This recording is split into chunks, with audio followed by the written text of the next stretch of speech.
라디오 텐텐 기도입니다. 오늘 날마다 죽기로 큐티 본문은 에스겔 36장 16절에서 28절 말씀입니다. 에스겔 36장 16절에서 28절 말씀. 첫 번째, 이스라엘 땅에서 쫓겨난 백성들. 이스라엘 땅에서 쫓겨난 백성들. 이스라엘은 악한 행동으로 자신들의 땅을 더럽혔기 때문에 하나님 주신 땅에서 쫓겨나게 됩니다. 17절 상반절 말씀. 인자야, 이스라엘 족속이 그들의 고국 땅에 거주할 때에 그들의 행위로 그 땅을 더럽혔나니. 그들이 범한 죄악의 대표적인 두 가지가 있습니다. 첫째는 죄 없는 사람들의 피를 흘린 겁니다. 이 말은 그 사이에서 공의와 정의가 사라졌다는 의미입니다. 입으로는 공의와 정의를 외쳤지만 실상은 반대로 살았던 것입니다. 그것이 이스라엘이 자신의 땅을 더럽힌 첫 번째 죄악이었습니다. 두 번째 죄악은 우상 숭배였습니다. 18절 말씀. 그들이 땅 위에 피를 쏟았으며 그 우상들로 말미암아 자신들을 더럽혔으므로 내가 분노를 그들 위에 쏟아. 당시 사람들은 우상에게 사람을 제물로 바치기도 했습니다. 이스라엘 백성은 우상 숭배를 함으로써 자신들이 사는 땅을 더럽힌 것입니다. 이스라엘에 대해 진노한 하나님은 그들을 땅에서 쫓아내어 여러 나라에 흩으셨습니다. 그런데 이스라엘 사람들은 열방에 흩어져 살면서도 하나님의 이름을 더럽힙니다. 20절 말씀. 그들이 이른바 그 여러 나라에서 내 거룩한 이름이 그들로 말미암아 더러워졌나니 그 사람들이 그들을 가리켜 이르기를 이들은 여호와의 백성이라도 여호와의 땅에서 떠난 자라 하였더라. 타국에 가서도 여전히 우상 숭배를 한 것입니다. 그렇다면 사랑하는 교회 여러분, 타국에 가서도 옛 버릇을 버리지 못한 이스라엘 백성들에게 소망이 있습니까? 선지자는 놀랍게도 소망이 있다고 말합니다. 21절 말씀. 그러나 이스라엘 족속에 들어간 그 여러 나라에서 더럽힌 내 거룩한 이름을 내가 하나님이 아꼈노라. 하나님이 그렇게 말씀하십니다. 그러니까 하나님의 구원은 이스라엘 백성의 자격과 노력에 기인하는 것이 아니었습니다. 선지자는 하나님이 이스라엘과 그들의 땅을 회복시키는 것은 이스라엘의 능력과 도덕성 때문이 아니라 하나님의 명예 때문이라는 사실을 강조합니다. 21절에서 23절까지의 내용이 그것인데 그 중에 22절을 보겠습니다. 그러므로 너는 이스라엘 족속에게 이르기를 주 여호와께서 이같이 말씀하시기를 이스라엘 족속아 내가 이렇게 행함은 너희를 위함이 아니요 너희가 들어간 그 여러 나라에서 더럽힌 나의 거룩한 이름을 위함이라. 사랑하는 여러분, 본문은 우리들과도 밀접한 연관이 있습니다. 우리의 구원받음과도 밀접한 연관이 있습니다. 우리도 죄악을 범하여 죄 가운데 죽음 가운데 있던 인생들입니다. 우리들 중에 누구 한 명도 자격과 조건으로 하나님 앞에 나아가 나 구원해달라 요청할 수 있는 사람 없습니다. 그런데 이런 날을 하나님이 불쌍히 여겨주셨습니다. 이런 날을 하나님이 긍휼히 여겨주셨습니다. 긍휼에 풍성하신 하나님이 우리를 구원해 주셨습니다. 이 사실, 우리에게 임한 하나님의 이 놀라운 은혜를 기억하며 사는 성도 될 수 있기를 주님의 이름으로 축복합니다. 두 번째, 새 언약의 제시. 새 언약의 제시. 하나님은 세상 곳곳으로 흩어진 이스라엘 백성들을 가나안 땅으로 모은 이후에 그들과 새 언약을 맺으십니다.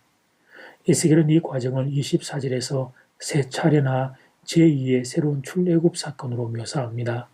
내가 너희를 여러 나라 가운데서 인도하여 내고 여러 민족 가운데서 모아 데리고 고국 땅에 들어가서 새 출애굽이 시작되는 날 흩어져 있던 주의 백성들이 주님의 인도에 따라 다시 이스라엘로 모일 것입니다. 이런 표현은 옛날의 출애굽 사건을 모티브로 삼고 있습니다. 새 언약의 내용을 살펴보면 먼저 하나님은 백성들에게 물을 부여 온갖 더러움과 우상 숭배에서 정결하게 하십니다. 25절 말씀. 맑은 물을 너희에게 뿌려서 너희로 정결하게 하되 곧 너희 모든 더러운 것에서와 모든 우상 숭배에서 너희를 정결하게 할 것이며 하나님은 자신과 백성들의 관계를 새로운 차원으로 격상하기를 원하십니다. 그러나 새롭고 더 좋은 관계를 맺기 전에 이 일을 위한 준비 작업이 필요합니다. 바로 하나님이 이스라엘을 모든 부정에서 씻어내는 일입니다.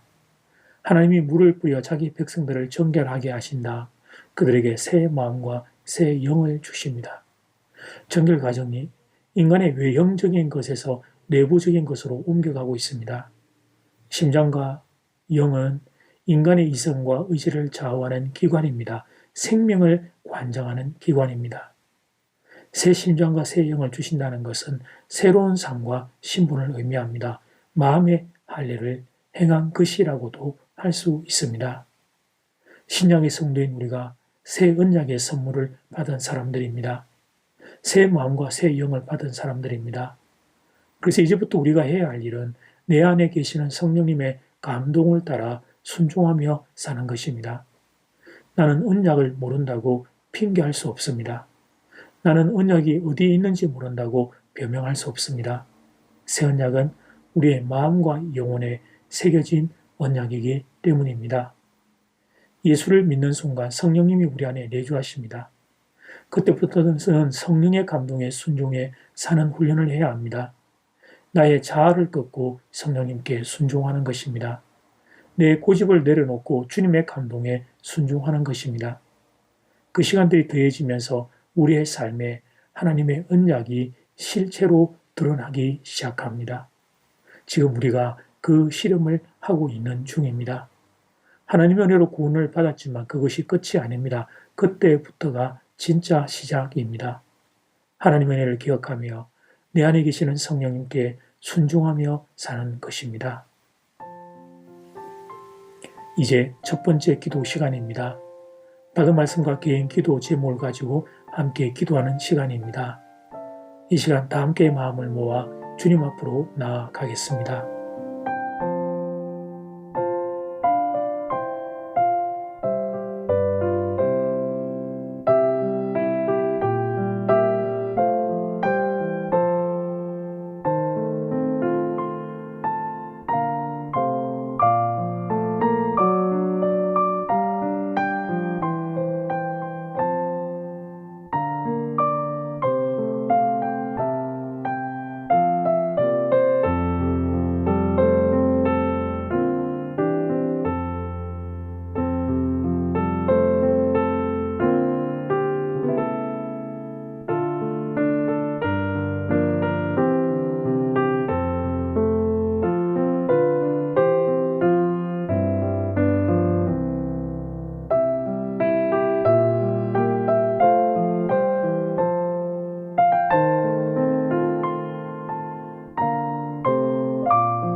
이제 두 번째 기도 시간입니다.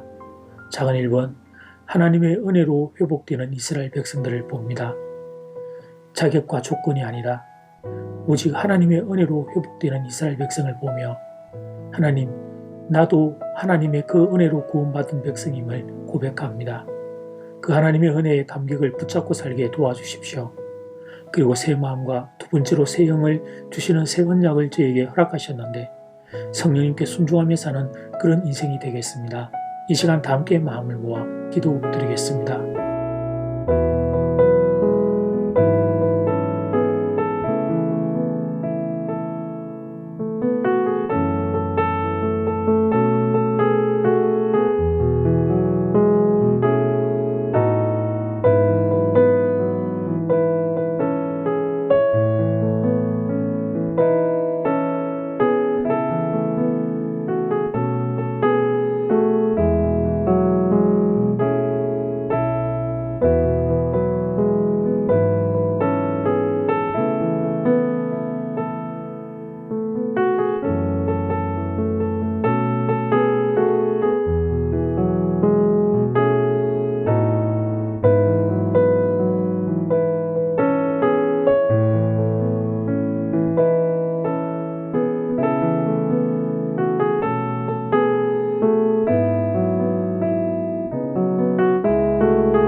하나님 감사합니다. 하나님의 은혜로 우리를 구원하며 회복시켜 주셔서 감사합니다. 나의 자격과 조건이 아니라 오직 하나님의 은혜임에도 불구하고 그 하나님의 은혜에 대한 감사와 감격을 잃어버린 어리석고 미련한 이 인생을 용서하여 주시옵소서. 그리고 새 마음과 새 영을 주시는 새 언약을 우리에게 선물로 주셨는데 하나님, 내 안에 계시는 성령님께 순종하지 않고 여전히 나의 고집을 따라 사는 이 어리석은 인생을 불쌍히 여기시고 성령께 순종하여 살아가는 인생 될 수 있게 하나님 힘을 더하여 주시옵소서. 예수님 이름으로 기도드립니다. 아멘. 이제는 각자 개인적으로 기도하시면 되겠습니다. 평안한 밤 되십시오.